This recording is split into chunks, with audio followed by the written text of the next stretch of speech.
ವೀಕ್ಷಕರಿಗೆ ನಮಸ್ಕಾರ. ನಾನು ಇನ್ನೊಂದು ವಿಶಿಷ್ಟವಾದ ಸಂಚಿಕೆಗೆ ನಿಮ್ಮನ್ನು ಆಹ್ವಾನಿಸ್ತಾ ಇದ್ದೇನೆ. ಕನ್ನಡ ಭಾವಗೀತೆಗಳು, ಸುಗಮ ಸಂಗೀತ ಕಂಡ ಬಹಳ ದೊಡ್ಡ ಗಾಯಕ ಪಿ ಕಾಳಿಂಗರಾವ್. ಕಾಳಿಂಗರಾವ್ ಬಗ್ಗೆ ನೀವೆಲ್ಲರೂ ಓದಿರ್ತೀರಿ. ನಾವೆಲ್ಲ ಅವ್ರನ್ನ ನೋಡುವಷ್ಟು ಭಾಗ್ಯವಂತರಾಗಿರಲಿಲ್ಲ. ಅವರ ಸೋಹನ್ ಕುಮಾರಿ ಮೋಹನ್ ಕುಮಾರಿ ನಾನು ನೋಡಿದ್ದೆ. ಕಾಳಿಂಗರಾಯರ ಬಗ್ಗೆ ನಾನು ಶಿವಮೊಗ್ಗ ಸುಬ್ಬಣ್ಣವರು ಹೇಳಿದ್ದೀನಿ, ಕೇಳಿದ್ದೀನಿ. ನಗರ ಶ್ರೀನಿವಾಸ ಉಡುಪ ಹೇಳಿದ್ದೇನೆ, ಕೇಳಿದ್ದೀನಿ. ಸಿ ಅಶ್ವಥ್ ಹೇಳಿದ ಕಥೆಗಳನ್ನು ಕೇಳಿದ್ದೀನಿ. ಭಾಳ ಮುಖ್ಯವಾಗಿ ಕೆ ಎಸ್ ನಿಸಾರ್ ಅಹಮದ್ ಹೇಳಿದ ಕಥೆಗಳನ್ನು ಕೇಳಿದ್ದೀನಿ. ಒಂದು ರೀತಿಯಲ್ಲಿ ಅವರು ಬದುಕಿದ್ದಾಗಲೇ ದಂತಕಥೆಯಾಗಿದ್ದವರು. ಈ ಸಂಚಿಕೆಯಲ್ಲಿ ಅವ್ರಿಗೆ ಸಂಬಂಧಪಟ್ಟ ಇಂತಹ ಕೆಲವು ಕಥೆಗಳನ್ನು ನಾನು ನೆನಪು ಮಾಡ್ಕೊಳ್ಳೋಕ್ಕೆ ಇಷ್ಟಪಡ್ತೀನಿ. ಇದು ನಾನು ಓದಿದ್ದು ಕೇಳಿದ ಕಥೆಗಳಿವೆಲ್ಲ. ಪಿ ಕಾಳಿಂಗರಾಯರ ನಿಜವಾದ ಹೆಸರು ಕಾಳಿಂಗ ಶರ್ಮಾ ಅಂತ. 1914 ಆಗಸ್ಟ್ 31 ಕಾಳಿಂಗರಾಯರು ಹುಟ್ಟಿದ್ದು. ಪಾಂಡೇಶ್ವರ ನಾರಾಯಣರಾವ್ ಅಥವಾ ಪುಟ್ಟಯ್ಯ ಎರಡು ಹೆಸರು ಅವ್ರ ತಂದೆಗಿತ್ತು. ನಾಗರತ್ನಮ್ಮ ಅವ್ರ ತಾಯಿ. ತಂದೆ ಯಕ್ಷಗಾನ ಕಲಾವಿದರು, ಬಹಳ ದೊಡ್ಡ ಕುಣಿತದಲ್ಲಿ ದೊಡ್ಡ ಹೆಸರು ಮಾಡಿದವರು. ಮುಂದೆ ಬಹಳ ದೊಡ್ಡ ಕಲಾವಿದರು ಅಂತ ಹೆಸರು ಮಾಡಿದ ಹಾರ್ಡಿ ರಾಮ ಗಾಣಿಗ ಅವರು ಇವರ ಶಿಷ್ಯರು. ಇವ್ರ ಸೋದರ ಮಾವ ಮಂಜಯ್ಯ ಬಹಳ ಒಳ್ಳೆಯ ಗಾಯಕರು. ಅವ್ರ ಕಂಠ ಕೂಡ ಚೆನ್ನಾಗಿತ್ತು. ಅಳಿಯನನ್ನು ತೊಡೆ ಮೇಲೆ ಕೂಡಿಸ್ಕೊಂಡು ಹಾಡುಗಳನ್ನು ಹೇಳೋರು. ಹೀಗೆ ಹಾಡ್ತಾ ಹಾಡ್ತಾ ಕಾಳಿಂಗರಾಯರಿಗೆ ತಂದೆಯ ಅಭಿನಯ, ಸೋದರ ಮಾವನ ಗಾಯನ ಎರಡೂ ಬಂತು. ಸ್ಕೂಲ್ ವಾರ್ಷಿಕೋತ್ಸವದಲ್ಲಿ ಅವರು ಚಂದ್ರಹಾಸನ ಪಾತ್ರ ಮಾಡಿದಾಗ ಆಗಿನ ಖ್ಯಾತ ರಂಗ ಕಲಾವಿದ ಮೊಹಮ್ಮದ್ ಪೀರ್ ಅವರು ಇವರಿಗೆ ಚಿನ್ನದ ಪದಕವನ್ನು ಕೊಟ್ಟು ಗೌರವಿಸಿದ್ರು ಅಂತ. ಅದು ಒಂಥರ ಬಹಳ ಕಡೆ ಕಾಳಿಂಗರಾಯರು ಹೇಳ್ಕೊಂಬರೋರು, ಚಿನ್ನದ ಪದಕ ನನಗೆ ಪೀರ್ ಸಾಹೇಬರು ಕೊಟ್ಟಿದ್ದಾರೆ ಅಂಥೇಳಿ. ಇವ್ರಿಗೆ 2ನೇ ಕ್ಲಾಸಲ್ಲಿ ಇದ್ದಾಗ ಇವರು ಅಂಬಾಪ್ರಸಾದ್ ನಾಟಕ ಮಂಡಳಿಯನ್ನು ಸೇರಿಕೊಂಡ್ರು. ಆಗ ಅಂಬಾಪ್ರಸಾದ್ ನಾಟಕ ಮಂಡಳಿ ದಕ್ಷಿಣ ಕನ್ನಡದಲ್ಲಿ ಬಹಳ ಪ್ರಸಿದ್ಧವಾದ ನಾಟಕ ಮಂಡಳಿ. ಮುಂದೆ ಮಲ್ಲಾಡಿಯಲ್ಲಿ ಸ್ವಾಮಿಗಳು ಅಂತ ಕರೆಸ್ಕೊಂಡ ರಾಘವೇಂದ್ರ ಸ್ವಾಮಿಗಳು ಕೂಡ ಈ ಅಂಬಾಪ್ರಸಾದ್ ನಾಟಕ ಮಂಡಳಿಯಲ್ಲಿ ಇದ್ದರು. ನಾನು ಅವ್ರ ಬಾಯಲ್ಲೂ ಕಾಳಿಂಗರಾಯರ ಬಗ್ಗೆ ಸಾಕಷ್ಟನ್ನು ಕೇಳಿದ್ದೀನಿ. ಇಲ್ಲಿ ಇವರು ಆರಂಭಿಕವಾಗಿ ಕಲಿತಿದ್ದು ಕರ್ನಾಟಕ ಸಂಗೀತ. ಮುಂಡಾಜೆ ರಂಗನಾಥ್ ಭಟ್ರು ಇವರಿಗೆ ಕರ್ನಾಟಕಿ ಸಂಗೀತದಲ್ಲಿ ಸಾಕಷ್ಟು ತರಬೇತಿಯನ್ನು ಕೊಟ್ಟರು. ಮುಂದೆ ರಾಮಚಂದ್ರ ಬುವ, ವೆಂಕಟರಾವ್ ಅವರಿಂದ ಇವರು ಹಿಂದೂಸ್ತಾನಿ ಸಂಗೀತವನ್ನು ಕಲಿತರು. ಕಾಳಿಂಗರಾಯರ ತಮಾಷೆಗೆ ಹೇಳ್ತಾಯಿದ್ರು, ನಾನು SLC ಗ್ರ್ಯಾಜುಯೇಟ್ ಅಂಥೇಳಿ. ಯಾಕಂದರೆ SLC ವಿದ್ಯಾಭ್ಯಾಸ ನಿಂತು ಹೋಗಿತ್ತು. ಅವ್ರು ಹೇಳೋರು, ಆ ಕಾಲದಲ್ಲಿ ಅನಾಕರು, ಬೀಚಿ, ತರಾಸು ಎಲ್ಲರೂ SLC ಗ್ರ್ಯಾಜುಯೇಟ್ಗಳ ಕಡೆಯ ಅಂಥೇಳಿ. ಆದರೆ ಅವ್ರ ಲೋಕಜ್ಞಾನ ಬಹಳ ದೊಡ್ಡದು. ಅವರು ಹಿಂದಿ, ಇಂಗ್ಲೀಷ್, ಕನ್ನಡ, ತುಳು, ಕೊಂಕಣಿ, ತಮಿಳು, ತೆಲುಗು, ಮರಾಠಿ ಇಷ್ಟು ಭಾಷೆಯನ್ನು ನಿರರ್ಗಳವಾಗಿ ಮಾತನಾಡೋದು ಇದು ಅವ್ರ ಲೋಕಜ್ಞಾನದಿಂದ ಬಂದಿತ್ತು. ಅವರ ಹಿಂದಿಯನ್ನು ಬಹಳ ಇಷ್ಟಪಟ್ಟಂತಹ ರಾಜಾಜಿ ಚಕ್ರವರ್ತಿ ರಾಜಗೋಪಾಲಾಚಾರ್ಯ ಅವರು ಮದ್ರಾಸ್ನ ಹೀಗೆ ಸಂಗೀತ ಕಾಲೇಜಿಗೆ ಬಂದವರನ್ನು ಮದ್ರಾಸ್ ಹಿಂದಿ ಪ್ರಚಾರ ಸಭಾದ ಅಧ್ಯಕ್ಷರನ್ನು ಕೂಡ ಪ್ರಾಂಶುಪಾಲರನ್ನು ಕೂಡ ಮಾಡಿದ್ರು. ಹಿಂದಿ ಮತ್ತು ಸಂಗೀತವನ್ನು ಹೇಳಿಕೊಂಡು ಮದ್ರಾಸ್ನಲ್ಲಿ ಅವರು ನೆಲೆ ನಿಂತರು. ಮದ್ರಾಸಿಗೆ ಕಾಳಿಂಗರಾಯರು ಹೋಗಿದ ಕಾರಣ ಆರ್ ನಾಗೇಂದ್ರ ರಾಯರ ವಸಂತ ಸೇನಾ ಚಿತ್ರದಲ್ಲಿ ಅಭಿನಯಿಸೋದಕ್ಕೆ. ಅದರಲ್ಲಿ ಜೈನ ಸನ್ಯಾಸಿ ಪಾತ್ರವನ್ನು ಅವ್ರು ಮಾಡಿದ್ದಾರೆ. ಈ ಜೈನ ಸನ್ಯಾಸಿ ಏನು ಅಂದರೆ ಶಕಾರ ವಸಂತ ಸೇನೆಯ ಕತ್ತನ್ನು ಹೆಚ್ಚಿಗೆ ಅವಳು ಸತ್ಲು ಅಂತ ಹೇಳಿ ಬಿಟ್ಟೋಗ್ಬಿಟ್ಟಿರ್ತಾನೆ. ಈ ಜೈನ ಸನ್ಯಾಸಿ ಅವಳನ್ನು ಬದುಕಿಸಿ ಮತ್ತೆ ಅವಳು ನ್ಯಾಯಾಲಯಕ್ಕೆ ಬಂದು ಶಕಾರ ನಿರಪರಾಧಿ ಅಂತ ಹೇಳೋದಕ್ಕೆ ಕಾರಣ ಆಗ್ತಾಳೆ. ಇಲ್ಲಿ ನಾನು ಆ ಸಿನಿಮಾ ನೋಡಿದ್ದೀನಿ, ನಿಮ್ಮಲ್ಲೂ ಭಾಳ ಜನ ನೋಡಿರ್ಬೋದು. ನಾಗೇಂದ್ರರಾಯರು ಭಾಳ ಅದ್ಭುತವಾಗಿ ಹಾಡುಗಳನ್ನು ಹಾಡಿದ್ರು. ಇದಾದ ಮೇಲೆ ಅವರು ಭಕ್ತ ರಾಮದಾಸ ಸಿನಿಮಾಕ್ಕೆ ಸಂಗೀತ ಕೊಟ್ಟರು. ಭಕ್ತ ರಾಮದಾಸ ಸಿನಿಮಾಕ್ಕೆ ಸಂದರ್ಭದಲ್ಲಿ ಒಂದು ಘಟನೆ ಬಹಳ ಕಡೆ ಎಲ್ಲ ಬಂದಿದೆ. ಹಾಗೆಲ್ಲ ರಿಹರ್ಸಲ್ಗಳಿಗೆ ಬಿಡದಿ ಮನೆ ಮಾಡೋರು. ಕಾಳಿಂಗರಾಯರು ಕೂಡ ಈ ಬಿಡದಿ ಮನೆಯಲ್ಲಿ ಇದ್ದಾಗ ಒಬ್ಬಳು ಭಿಕ್ಷುಕಿ ಹಾಡನ್ನು ಹೇಳ್ಕೊಂಡು ಭಿಕ್ಷೆ ಬಿಡ್ತಾಯಿದ್ಲು. ಅವಳು ಕಂಠ ನೋಡಿ ಕಾಳಿಂಗರಾಯರಿಗೆ ಬಹಳ ಇಷ್ಟಪಟ್ಟು ಕರ್ಕೊಂಡೋಗಿ ಸ್ಟುಡಿಯೋದಲ್ಲಿ ರಿಹರ್ಸಲ್ ಮಾಡಿಸಿ ಅವ್ರ ಹತ್ರ ಒಂದು ಚಿತ್ರಗೀತೆ ಹಾಡಿಸಿದ್ಲು. ಒಬ್ಬ ಭಿಕ್ಷುಕಿ ಹತ್ರ ಚಿತ್ರಗೀತೆ ಹಾಡಿಸಿದ ಕೀರ್ತಿ ಕಾಳಿಂಗರಾಯರು ಒಬ್ಬರಿಗೆ. ಭಾರತೀಯ ಚಿತ್ರರಂಗದಲ್ಲಿ ಇಂಥ ಪ್ರಸಂಗ ಇನ್ನೆಲ್ಲೂ ಸಿಕ್ಕಲ್ಲ ಅಂತ ಅನಿಸುತ್ತೆ. ಶಾಸ್ತ್ರೀಯ ಸಂಗೀತದ ಜ್ಞಾನ ಕಾಳಿಂಗರಾಯರಿಗೆ ತುಂಬ ಚೆನ್ನಾಗಿತ್ತು. ಅವರು ಸಂಗೀತದಲ್ಲೇ ಮುಂದುವರೆದಿದ್ದರೆ, ಚಿತ್ರ ಸಂಗೀತದಲ್ಲೇ ಮುಂದುವರೆದಿದ್ದರೆ ಬಹಳ ದೊಡ್ಡ ಸಾಧನೆಯನ್ನು ಮಾಡಬಹುದಾಗಿತ್ತು. ಅವರು ಚಾರುಕೇಶಿ ರಾಗದಲ್ಲಿ ಮನವೆಂಬ ಸರಸ್ಸಿ ಅನ್ನೋದೊಂದನ್ನು ಗೀತೆ ಮಾಡಿದ್ದಾರೆ, ಅಥವಾ ಭೂಪ್ ರಾಗದಲ್ಲಿ ಓಂ ನಮೋ ನಾರಾಯಣ ಮಾಡಿದ್ದಾರೆ. ಅಂತಿಂತ ಹೆಣ್ಣು ನೀನಲ್ಲ ಅವ್ರಿಗೆ ಗೊತ್ತಿದೆ, ತೆರೆಯ ಮೇಲೆ ಕಾಣಿಸ್ಕೊಳ್ಳೋ ತುಂಬಿದ ಕೂಡ. ಇದು ಹಿಂದೂಸ್ತಾನಿಯಲ್ಲಿ ಪಟದೀಪ್ ಅಂತಾರೆ, ಕರ್ನಾಟಕದಲ್ಲಿ ಗೌರಿ ಮನೋಹರಿ ಅಂತ ಹೇಳ್ತಾರೆ.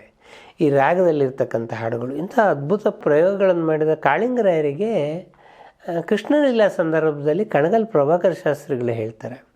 ಕಣಗಲ್ ಪ್ರಭಾಕರ ಶಾಸ್ತ್ರಿಗಳು, ನೋಡಪ್ಪ, ಹಿಂದೂಸ್ತಾನಿಗೆ ನೀನು ಉತ್ತರ ಭಾರತಕ್ಕೆ ಹೋದರೆ ಒಂದೊಂದು ತಿರುವಿಗೆ ಒಬ್ಬೊಬ್ಬರು ಬೋವಾಗಳು ಸಿಗ್ತಾರೆ, ಕರ್ನಾಟಕ ಸಂಗೀತ ಮೆರೆಸು, ನಮ್ಮ ಭಾವಗೀತೆಗಳನ್ನು ಮೆರೆಸಪ್ಪ ಅಂಥೇಳಿ ಈ ದೃಷ್ಟಿಯಿಂದ ಇವರು ಮೈಸೂರಿಗೆ ಬರ್ತಾರೆ. ಇವರ ಕೊಡುಗೈ ದಾನದ ಬಗ್ಗೆ ಅನೇಕ ಕಥೆಗಳಿದೆ. ಅಂಥದ್ರಲ್ಲಿ ಒಂದು ಸಲ ಅವರು ಕಂಟೋನ್ಮೆಂಟ್ ನೈಟ್ ಬಾರ್ಗೆ ಹೋಗಿರ್ತಾರೆ. ಸೊ ಸಾಕಷ್ಟು ಹೊತ್ತು ಕೂತ್ಕೊಂಡು ಅಲ್ಲೊಬ್ಬ ಕ್ಲಾರಿನೆಟ್ ನುಡಿಸ್ತಾ ಇರ್ತಾನೆ. ಇವ್ರಿಗೆ ಭಾಳ ಇಷ್ಟ ಆಗುತ್ತೆ. ಸರಿ, ಆ ಕ್ಲಾರಿನೆಟನ್ನು ಕರೆಸಿ 3-4 ಥರ ನುಡಿಸು ಅಂತ ಹೇಳ್ತಾನೆ. ಅವನ್ನೆಲ್ಲ ನುಡಿಸಿದ ಮೇಲೆ ಇವರು ಅವನಿಗೆ ಏನು ಕೊಡ್ತಾರೆ ಅನ್ನೋದು ಗೊತ್ತಿರಲ್ಲ. ಪಿ ಶ್ರೀನಿವಾಸರಾವ್ ಅಂಥೇಳಿ, ಇವರು ಸುಮ್ತಿನ ನಾಡಿಗ ಅಂತ ಕವಿ ಇದ್ದಾರಲ್ಲ, ಅವರ ಭಾಮೈದ್ನಿ, ಅವರು ಅಮೇರಿಕಾದಲ್ಲೇ ಮುಂದೆ. ಶ್ರೀನಿವಾಸರಾಯರು ಮತ್ತು ಕಾಳಿಂಗರಾಯರು ಒಟ್ಟಿಗೆ ಕಾರಲ್ಲಿ ಬರುವಾಗ ಅವ್ರಿಗೆ ಹೇಳ್ತಾರೆ, ಅವನು ಇವ್ರ ಮನಸ್ಸಿನ ತುಂಬ ಕ್ಲಾರಿನೆಟ್ ಬರೆಸ್ದವನೇ. ಆ ಕ್ಲಾರಿನೆಟ್ ನನಗೆ ಎಷ್ಟು ಅದ್ಭುತವಾಗಿ ಮಾಡಿದ್ನಲ್ಲಯ್ಯ ಏನು ಅಂತೆಲ್ಲ ಮಾತಾಡ್ಕೊಂಡು ಬರುವಾಗ ಹೇಳ್ತಾರೆ ಅವನಿಗೆ, ನಾನು ವಾಚ್ ಕೊಟ್ಬಿಟ್ಟೆ ಕಣಯ್ಯ ಅಂಥೇಳಿ. ಇವ್ರಿಗೆ ಗಾಬರಿ ಆಗೋಗುತ್ತೆ. ಯಾಕೆಂದರೆ ಅದು ನಾಲ್ವಡಿ ಕೃಷ್ಣರಾಜ ಒಡೆಯರು ಆಸ್ಥಾನದಲ್ಲಿ ಕೊಟ್ಟಂತಹ ಚಿನ್ನದ ವಾಚ್ ಅದು. ಆಮೇಲೆ ಮನೆಗೆ ಬಂದರೆ ಮೋಹನ್ ಕುಮಾರಿ ಅವರಿಗೆ ಇಬ್ಬರು ಸಹ ಗಾಯಕಿಯರು ಅವರ ಜೀವನದಲ್ಲಿ ಬಹಳ ಮುಖ್ಯವಾದ ಪಾತ್ರವನ್ನು ವಹಿಸ್ತಾರೆ. ಮೋಹನ್ ಕುಮಾರಿಗೂ ಗಾಬರಿಯಾಗಿ ಹೋಗುತ್ತೆ. ಬಟ್ ಕಾಳಿಂಗರಾಯರಿಗೆ ಕೊಟ್ಟಿದ್ರ ಬಗ್ಗೆ ಯಾವ ಪಶ್ಚಾತ್ತಾಪ ಅಲ್ಲ ರೀ, ಅದು ಚಿನ್ನದ ವಾಚದು, ಅದನ್ನು ಯಾಕೆ ಕೊಡೋಕ್ಕೆ ಹೋದ್ರಿ ಅಂತಂದರೆ, ಅಯ್ಯೋ ಹಿ ಡಿಸರ್ವ್ಸ್ ಇಟ್ ಅಂತ ಹೇಳ್ತಾರೆ. ಅದು ಕಾಳಿಂಗರಾಯರ ಶೈಲಿ, ಅದು ಹಿ ಡಿಸರ್ವ್ಸ್ ಇಟ್ ಅಂತ ಹೇಳ್ತಾರೆ. ಸರಿ, ಇವರು ಮಾರನೇ ದಿನ ಅವನ ಕ್ಲಾರಿನೆಟ್ ವಾದನ ಮನೆಯನ್ನೆಲ್ಲ ಹುಡುಕಿ ಹೋದರೆ ಅವನು ಇಲ್ಲ, ಕಾಳಿಂಗರಾಯರು ಕೊಟ್ಟಿದ್ದಾರೆ, ನಾನು ವಾಪಸ್ ಕೊಡಲ್ಲ ಅಂಥೇಳಿ ಇವರು ಅನೇಕ ಮಾದರಿಯಲ್ಲಿ ಅವರ ಮನಸ್ಸನ್ನು ಒಲಿಸಿ ಕೊನೆಗೆ ಒಂದು HMT ವಾಚ್, ಆ ಕಾಲಕ್ಕೆ ಪ್ರಸಿದ್ಧವಾದ HMT ವಾಚನ್ನು ಕೊಟ್ಟು ಇವರು ಮತ್ತೆ ಚಿನ್ನದ ವಾಚನ್ನು ತೊಗೊಂಬರ್ತಾರೆ. ಈ ಥರದ ಕಾಳಿಂಗರಾಯರು ಒಂದು ಸಲ ಬಟ್ಟೆ ಖರೀದಿಗೆ ಹೋದರೆ ತಮ್ಮ ಸ್ನೇಹಿತರು, ಮಿತ್ರರು ಎಲ್ಲರಿಗೂ ಬಟ್ಟೆ ಖರೀದಿಯನ್ನು ಮಾಡ್ತಾಯಿದ್ರು. ಅದನ್ನು ಗೋಪಾಲಕೃಷ್ಣ ಅಡಿಗರು ಒಂದು ಕಡೆ ತುಂಬ ಚೆನ್ನಾಗಿ ಬರೆದಿದ್ದಾರೆ. ಕಾಳಿಂಗರಾಯರಿಗೆ ಆ ಕಾಲದಲ್ಲೇ 1,000 ರೂಪಾಯಿ ಸಂಭಾವನೆ ಒಂದು ಕಾರ್ಯಕ್ರಮ ಸಿಗ್ತಾಯಿತ್ತು. ಮದುವೆ ಮನೆಗಳಲ್ಲಿ ಇನ್ನೂ ಜಾಸ್ತಿ ಸಿಗ್ತಾಯಿತ್ತು. ಗೋಪಾಲಕೃಷ್ಣ ಅಡಿಗರು ಮಾತದು. ಆ 1,000 ಕಾಳಿಂಗರಾಯರಿಗೆ ಯಾವ ಕಾಲದಲ್ಲಿ ಸಿಗ್ತಾಯಿತ್ತು ಅಂತಂದರೆ, ಆಗ 1 ಲೀಟ್ರ್ ಪೆಟ್ರೋಲ್ ಬೆಲೆ 75 ಪೈಸೆ ಆಗಿತ್ತಂತೆ. ಒಂದು ಬೀರ್ ಬಾಟ್ಲು ಬೆಲೆ ₹1.25 ಆಗಿತ್ತಂತೆ. ಆ ಕಾಲದಲ್ಲಿ ಇವ್ರಿಗೆ 1,000 ರೂಪಾಯಿ ಸಂಭಾವನೆ ಸಿಗ್ತಾಯಿತ್ತು. ಆದರೆ ಇವರು ದ್ರವ್ಯವನ್ನೆಲ್ಲ ದ್ರವವಾಗಿ ಬದಲಾಯಿಸಿದ್ರು ಅಂತ. ಇದು ಅಡಿಗರದೇ ಮತ್ತು ದ್ರವ್ಯವನ್ನೆಲ್ಲ ದ್ರವವಾಗಿ ಬದಲಾಯಿಸಿ ಎಲ್ಲ ದುಡ್ಡನ್ನು ಕಳ್ಕೊಂಡ್ರು ಅಂಥೇಳಿ. ಮೈಸೂರಿನಲ್ಲಿ ಕನಿಷ್ಠ 8-10 ಮನೆ ಮಾಡ್ಬೋದಾಗಿತ್ತು ಅಂತ ಒಂದು ಭಾಳ ಜನಪ್ರಿಯವಾದ ಜೋಕು. ಆದರೆ ಕಾಳಿಂಗರಾಯರು ಇದ್ದಿದ್ದು ನಾರಾಯಣಾಚಾರ್ಯ ಸ್ಟ್ರೀಟ್ನ ಒಂದು ನಾರಾಯಣ ಶಾಸ್ತ್ರಿ ರೋಡ್ ಅಂತ ಕರೀತಾರೆ. ಅದನ್ನು ನಾರಾಯಣ ಶಾಸ್ತ್ರಿ ರೋಡನ್ನು ವಟಾರದ ಒಂದು ಮೂಲೆಯಲ್ಲಿ 10x10 ಅವರು ಮೈಸೂರಿನಲ್ಲಿದ್ದಂಥ ಮನೆ. ಅದರಲ್ಲಿ ಆ ಮನೆಯಲ್ಲಿ ಅರ್ಧ ಭಾಗ VR ನಾಯ್ಡು ಅವರು ಕೊಟ್ಟಂಥ ಪ್ಲಾಸ್ಟರ್ ಆಫ್ ಪ್ಯಾಲೇಸಿಂದ ಮಾಡಿದಂಥ ಕೈಲಾಸಂ ಅವರ ಒಂದು ದೊಡ್ಡ ವಿಗ್ರಹನೇ ತುಂಬಿಕೊಂಡಿತ್ತು. ಆಮೇಲೆ ಇವ್ರದ್ದೊಂದು ಫಿಲಿಪ್ಸ್ ರೇಡಿಯೋ, ಒಂದು ಮರದ ಕುರ್ಚಿ, ಇಬ್ಬರು ಬಂದರೆ 300 ಹೊರಗೆ ಹೋಗಬೇಕಾಗಿತ್ತು. ಆ ಥರದ್ರಲ್ಲೇ ಕಾಳಿಂಗರಾಯರು ತಮ್ಮ ಮೈಸೂರು ದಿನಗಳನ್ನು ಕಳೆದರು. ಅವರು ಹೇಳೋರು, ನಾನೇ ಕಿಂಗಯ್ಯ, ನಾನು ಇರೋದೇ ಪ್ಯಾಲೇಸ್ ಅಂತ ಹೇಳಿ.